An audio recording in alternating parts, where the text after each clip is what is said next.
Picture this. You wake up with a sore throat and a headache. You go to the doctor, and the second they ask, "So, what brings you in today?" your mind goes completely blank. Not because you don't understand English, but because you've never actually practiced talking about being sick. And today, that changes completely. Honestly, that exact thing happened to me the first time I went to a doctor in an English-speaking country. I knew basic English just fine, but medical vocabulary is a totally different world, and I just sat there pointing at my throat like a child. See, that's exactly why we're doing this episode, because doctor's office English isn't really about big, complicated words. It's about very specific, practical phrases that you genuinely need in real situations. And if you don't know them, even simple appointments can feel stressful. Exactly. And today we're covering the whole journey, from booking the appointment to describing your symptoms, all the way to picking up your prescription at the end. So by the time this episode is over, you're going to feel so much more prepared. Before we dive in, let's properly welcome everyone listening today. Hello and welcome wherever you are in the world right now, whether you're getting ready for your own doctor's appointment or just relaxing and learning something new. I'm Lily. And I'm Sam, and this is going to be a slightly longer episode than usual because honestly, this topic deserves it. Medical English can genuinely be stressful if you're not prepared, so we want to cover it properly, step by step. I completely agree. And I think this is one of those topics that people don't think about until they're already in the situation and suddenly realize they don't know how to explain what's wrong. Exactly. So let's start at the very beginning, before you even walk into the doctor's office, because usually the first challenge is actually booking the appointment, often over the phone. Right, and phone calls can be even more intimidating than face-to-face conversations because you can't see the other person's expressions and you have to rely completely on listening. So imagine you call the clinic and the receptionist answers. They'll usually say something like, "Hello, thank you for calling, clinic name. How can I help you?" And your response could simply be, "Hi, I'd like to make an appointment, please," which is short, clear, and gets straight to the point. Exactly. And after that, they'll usually ask something like, "Is this for a general checkup or are you experiencing any symptoms?" That's such an important question to recognize because your answer completely depends on why you're actually calling. If it's just a regular checkup, you simply say, "It's just a general checkup." But if you're not feeling well, you'd say something different. Right, so if you're sick, you might say something like, "I've been feeling unwell for a few days and I'd like to see a doctor," which clearly explains your situation without going into too much detail yet. And here's an interesting fact, actually. In a lot of clinics, if your symptoms sound urgent, the receptionist might offer you a same-day appointment or ask you to come to urgent care instead. So listen carefully for words like urgent or as soon as possible. That's such a good point because those words can actually change your entire plan for the day, so understanding them clearly really matters. Exactly. So after you explain your situation, the receptionist will usually ask, "What day works best for you?" Or "Are you available this week?" And you can simply respond with something like, "Tuesday afternoon would work for me," or if you're flexible, "Any day this week is fine." Once you agree on a day, they'll usually confirm the appointment by saying something like, "Great, I have you for Tuesday at 3 p.m. Does that work?" And you simply confirm with, "Yes, that works perfectly, thank you," which wraps up that part of the phone call smoothly. Sometimes they might also ask for some basic information, like, "Can I get your full name and date of birth, please?" which is completely normal for identification purposes. Right, and if you're a new patient, they might also say, "Since this is your first visit, please arrive 15 minutes early to fill out some paperwork," which is really useful information to know in advance. That's actually such a helpful detail, because showing up late for your very first appointment, especially when there's paperwork involved, can be really stressful. Exactly, and once everything is confirmed, the call usually ends with something simple like, "We'll see you on Tuesday, have a great day," and you just respond, "Thank you, you too." All right, so now let's fast forward to the day of your appointment. You walk into the clinic, and usually the first thing that happens is checking in at the front desk. Right, so the receptionist might say something like, "Hi, do you have an appointment today?" And you simply respond, "Yes, I have an appointment at 3 p.m. with Dr. Smith." After that, they'll usually ask you to confirm some information, like your name, your date of birth, or sometimes your insurance details.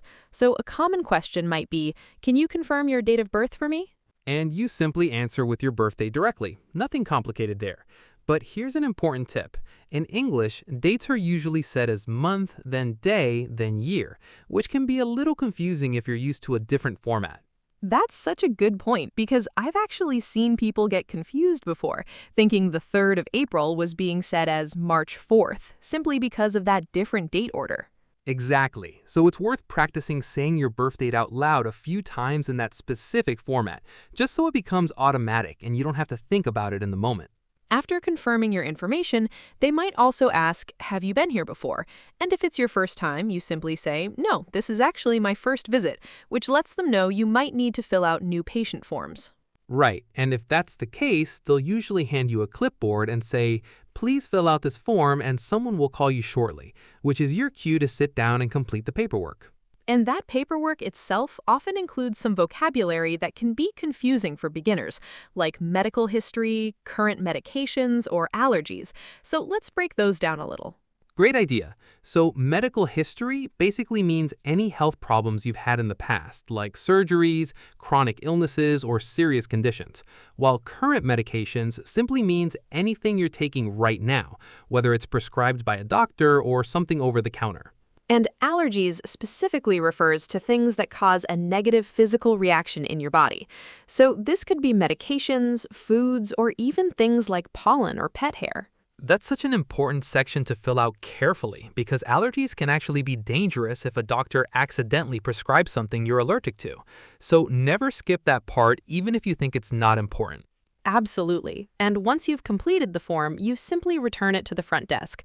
And then you wait to be called back, which is usually the next stage of the appointment. Right, so eventually a nurse or medical assistant will come out and call your name, and they'll usually say something like, your name? The doctor will see you now, or right this way, please. And as you walk back with them, they'll often start with some basic questions or take your vital signs first. So a common phrase you'll hear is, I'm just going to check your blood pressure and temperature. That's such a normal, routine part of almost every visit, and honestly, you don't need to respond much. Just relax while they take those measurements. Sometimes they'll also ask, can you step on the scale for me? If they need to check your weight, which again is completely routine and nothing to feel nervous about. Right, and after taking your vitals, the nurse might ask a preliminary question like, so, what seems to be the problem today? Which is basically preparing you for the more detailed conversation you'll have with the doctor. And this is where things get really important, because this is your chance to start explaining your symptoms clearly, which honestly is probably the part beginners struggle with the most. Exactly, so let's really break this down, because describing symptoms, picture this. You wake up with a sore throat and a headache. You go to the doctor, and the second they ask, so, what brings you in today? Your mind goes completely blank. Not because you don't understand English, but because you've never actually practiced talking about being sick. And today, that changes completely. Honestly, that exact thing happened to me the first time I went to a doctor in an English-speaking country. I knew basic English just fine, but medical vocabulary is a totally different world, and I just sat there pointing at my throat like a child. See, that's exactly why we're doing this episode, because doctor's office English isn't really about big, complicated words. It's about very specific, practical phrases that you genuinely need in real situations. And if you don't know them, even simple appointments can feel stressful. Exactly. And today we're covering the whole journey, from booking the appointment to describing your symptoms, all the way to picking up your prescription at the end. So by the time this episode is over, you're going to feel so much more prepared. Before we dive in, let's properly welcome everyone listening today. Hello and welcome wherever you are in the world right now, whether you're getting ready for your own doctor's appointment or just relaxing and learning something new. I'm Lily. And I'm Sam, and this is going to be a slightly longer episode than usual because honestly, this topic deserves it. Medical English can genuinely be stressful if you're not prepared, so we want to cover it properly, step by step. I completely agree. And I think this is one of those topics that people don't think about until they're already in the situation and suddenly realize they don't know how to explain what's wrong. Exactly. So let's start at the very beginning, before you even walk into the doctor's office, because usually the first challenge is actually booking the appointment, often over the phone. Right, and phone calls can be even more intimidating than face-to-face conversations because you can't see the other person's expressions and you have to rely completely on listening.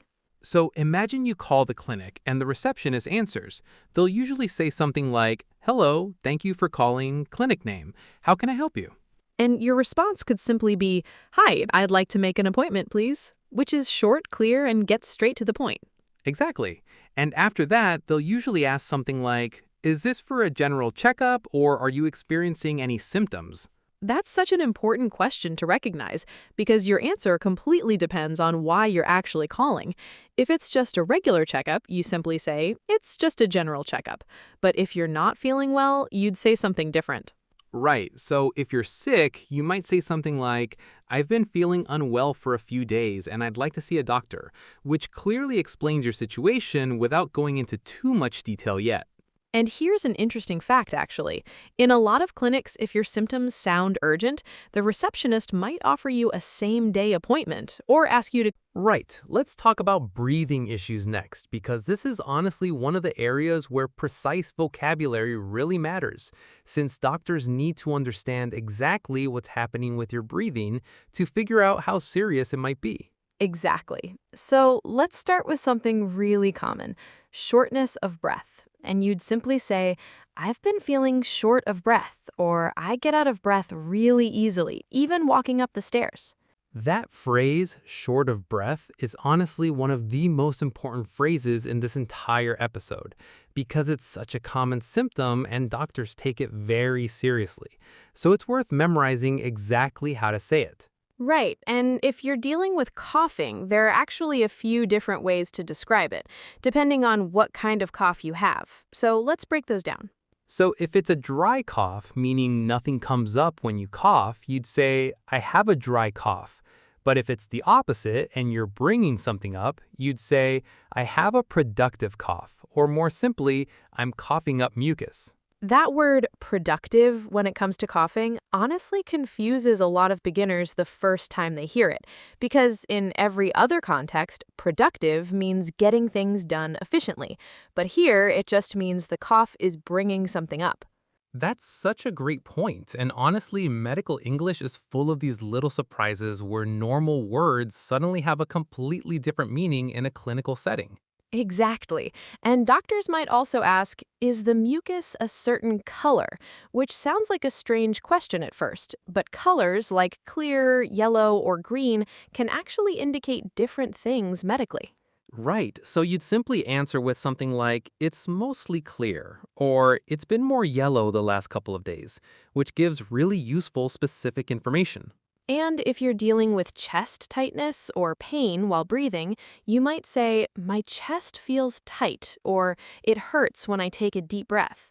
That symptom, especially chest pain combined with breathing difficulty, is something doctors always take extremely seriously, so never downplay it or feel embarrassed about mentioning it clearly. Absolutely. And that's such an important reminder because sometimes people minimize serious symptoms simply because they don't want to seem dramatic. But honestly, it's always better to explain things clearly and let the doctor decide how serious it is.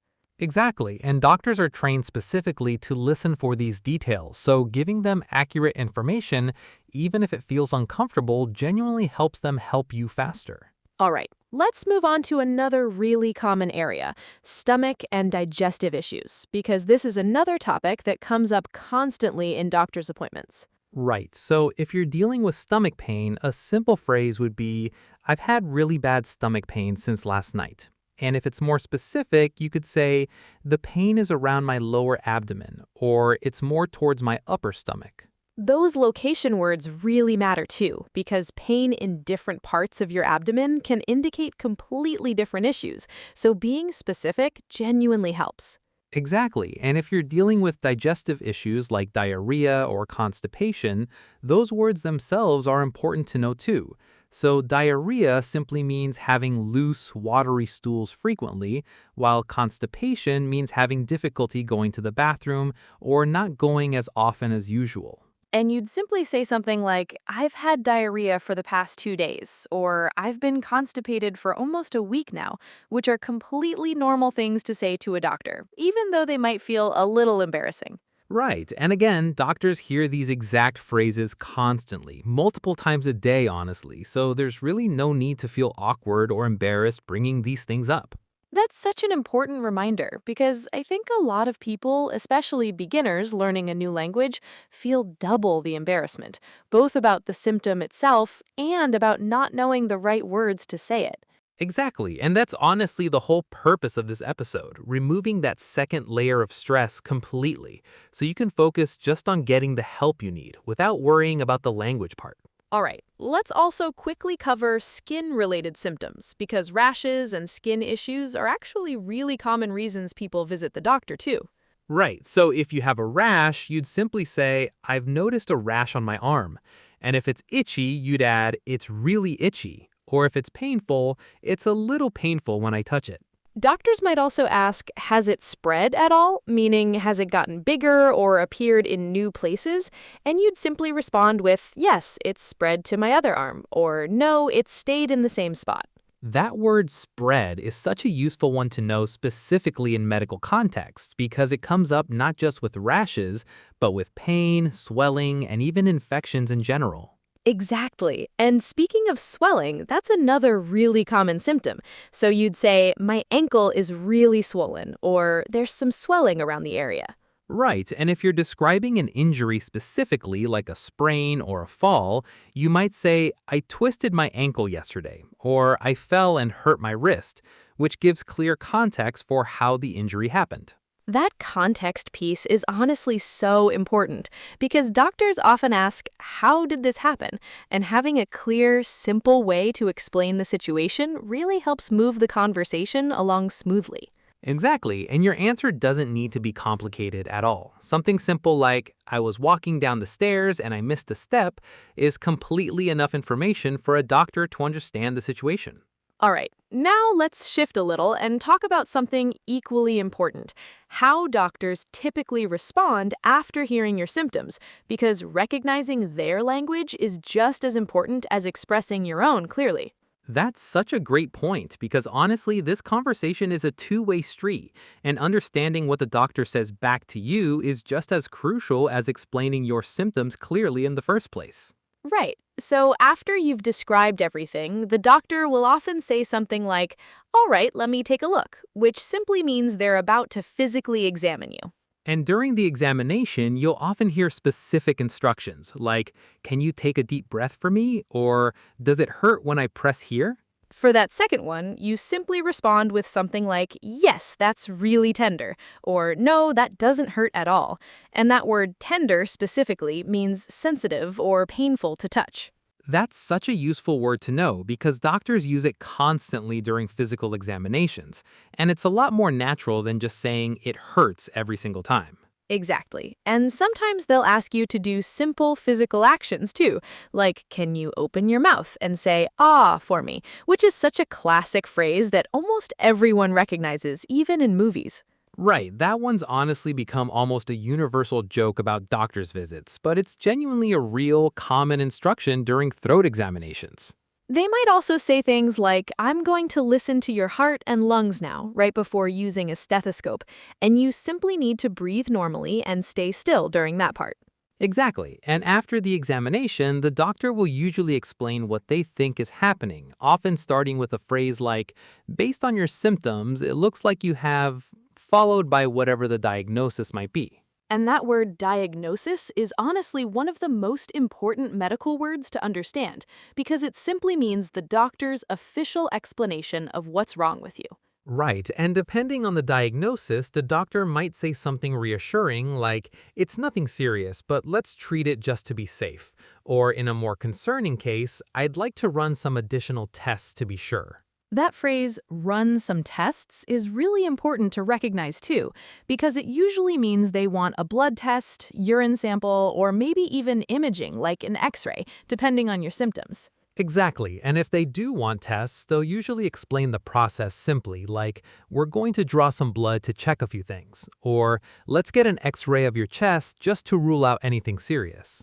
That phrase, rule out, is honestly such an important one to understand because it doesn't necessarily mean something is definitely wrong, it just means they want to eliminate certain possibilities, to be completely sure. Right, and that distinction genuinely matters because a lot of people panic when they hear a doctor mention tests, when really it's often just a precaution, not necessarily a sign of something serious. That's such an important thing to understand because language misunderstandings in medical settings can actually cause unnecessary anxiety on top of whatever health concern you already have.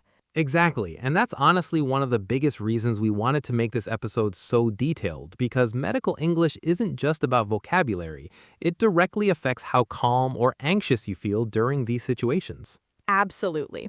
And speaking of calm, if you're finding this episode genuinely helpful so far, this would be a great moment to hit that subscribe button on Mr. English today, because we're planning more practical, real life episodes just like this one. Seriously, subscribing takes just a couple of seconds, and it really does help us keep creating detailed lessons like this.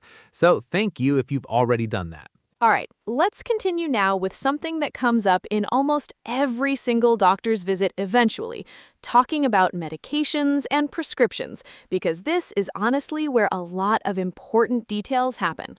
Right, so let's say the doctor decides you need medication. They'll often say something like, I'm going to prescribe you an antibiotic, or I recommend taking an over-the-counter pain reliever. And that phrase, over the counter, is such an important one to understand because it specifically means medication you can buy without a doctor's prescription, like regular pain relievers or cold medicine. Exactly, and that's different from something like an antibiotic, which almost always requires an actual prescription from the doctor, meaning you can't just buy it directly at the pharmacy without approval.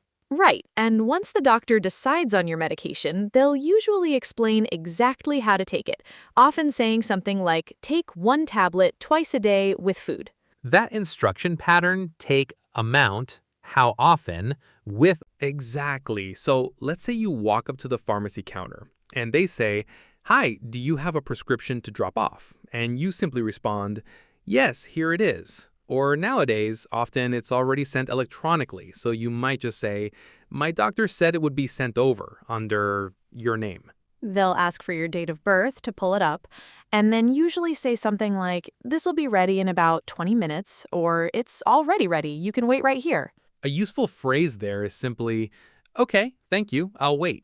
Or if you'd rather not wait, is there a way you could text me when it's ready? Which a lot of pharmacies actually offer now.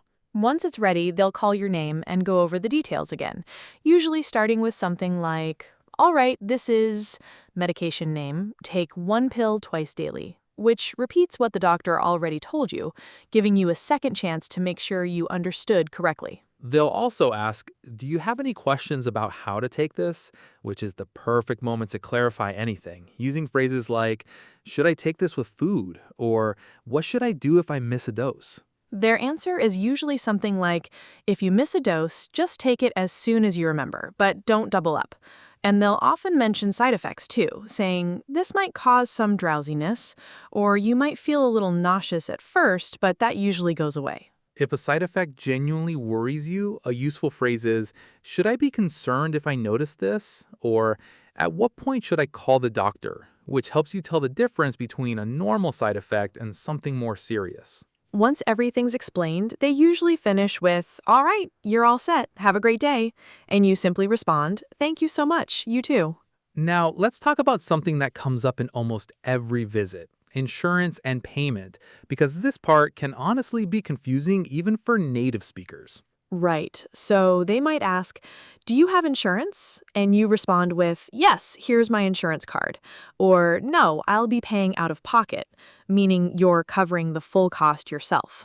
Sometimes they'll mention a copay, a fixed amount you pay yourself even with insurance, saying something like, your copay for this visit is $25. And you'd simply respond, okay, how would you like me to pay that? If they say something isn't covered by your insurance, a really useful question is there a cheaper alternative available? Because often there genuinely is, whether that's a different medication or a generic version. That word generic just means a version of the medication that works the same as the brand name, but costs a lot less. So it's always worth asking, is there a generic version of this available? Now let's talk about one more important situation, follow-up appointments, because doctors often want to check on your progress after treatment. Before you leave, they might say, let's schedule a follow-up in 2 weeks, just to see how you're doing. And you simply respond, sure, that works for me. Or, can we do it a little later, maybe 3 weeks? They'll also usually give clear instructions for what to do if things don't improve, saying something like, if you don't feel better in a few days, please come back sooner, or call us if your symptoms get worse. If you're ever unsure where that line is, a great phrase to use is, how do I know if this is serious enough to come back sooner? Which removes any guesswork and gives you clear guidance. Doctors genuinely want you to ask questions like that. It helps them make sure you're taking the right steps rather than guessing on your own. Exactly. And that confidence really comes from practice. So even if you don't remember every phrase today, just having a sense of how these conversations flow will help you feel a lot more prepared. Let's do a quick recap now, since we covered so much and repetition really helps it all stick. We covered picking up your prescription at the pharmacy with phrases like, this will be ready in about 20 minutes, and what should I do if I miss a dose? Then we covered insurance and payment vocabulary like copay, out of pocket, and asking about generic alternatives. And finally, follow-up appointments and knowing exactly when to seek help sooner if your symptoms don't improve. Honestly, if you take away even a handful of these phrases, you're going to feel so much more confident the next time you need to see a doctor in English. Exactly, and that's really our whole goal with these practical episodes, taking situations that feel intimidating and breaking them down into something manageable and learnable. So here's a question for all of you listening. Have you ever had a confusing or stressful experience at a doctor's office because of a language barrier? We'd genuinely love to hear your stories in the comments. And if today's episode helped you even a little, do us a favor. Hit that like button, subscribe to Mr. English today if you haven't already, and share this with someone who might feel nervous about doctor's appointments in English. Thank you so much for sticking with us through this one. We really do appreciate every single one of you. Take care of yourselves, stay healthy, and we hope you feel a lot more ready now. Until next time, thanks for listening, and we'll see you in the next episode.